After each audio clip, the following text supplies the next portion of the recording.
तो इंसान गलत कर रहा है और अपने आप को वजह दे रहा है, ये मैं परिवार के लिए कर रहा हूं, यही मेरा धर्म है, ये सही है, उसे याद रखना चाहिए कि इस धरती पर आपका समय सीमित है, ये कैरी फॉरवर्ड होता है साहब।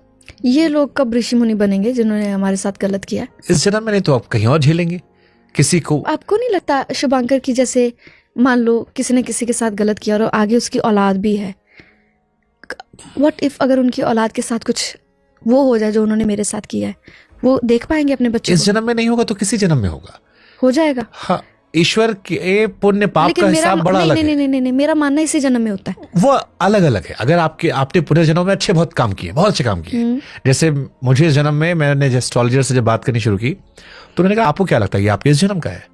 मुझे भी बोली ये बात। आपका बैंक बैलेंस बहुत अच्छा था पिछले जन्म का, मुझे भी बोला ये, तो इसलिए आप कुछ भी करते हो हिट हो आता है। हाँ। लेकिन इस जन्म में आप जो कर रहे हो, हाँ, वो ये तय करेगा कि आगे क्या होगा और उसके आगे क्या होगा। मुझे पता क्या बोला कि तुम्हें क्या लगता तुम ऐसे निकल गई ये सब केस से? तुम्हें क्या लगता तुम अपनी वजह से, ये तुम्हारे पुराने भाग्य जो तुमने पुराने कर्म पिछले जन्म में अच्छे किए और तुम्हारे माँ बाप ने जो कर्म किए वो तुम्हें मिले, और इस जन्म के भी कर्म तय करेंगे। और अब जो हम कर रहे हैं इसने आगे की जर्नी तय कर हो सकता है इसी जन्म में हिसाब कर दे। शुभांकर जी, आपको एक बात बताऊं, आपको पता है शादी करके जब लोग बच्चे पैदा कर लेते हैं, शादी के बाद ना डरना शुरू कर देना चाहिए जब आपकी औलाद हो जाती है। पूछें क्यों?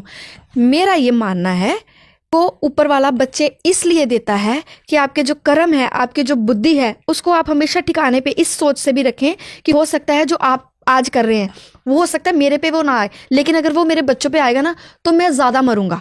जैसे कि मान लें कि किसी कोई इंसान है, उसका कोई जवान बच्चा दुनिया से चला गया, वो तो चला गया, दुख किसके हिस्से आया पूरी जिंदगी के लिए? उसका, जिसकी औलाद चली गई। ठीक है, कर्म हम क्यों कहते हैं कि कर्मों को सोच समझ के अपने भागीदार बनाया करो, कि जैसे जो आपकी औलाद है, हो सकता है जो आप कर रहे हैं वो आप पे ना आए, आपकी बॉडी पे ना आए, आपके मेंटल पीस पे ना आए, हो सकता है आपके बच्चों पे वो चीज आ जाए। जब आपके बच्चों पे आ गई ना, माँ बाप पहले आधा तभी मर जाता है।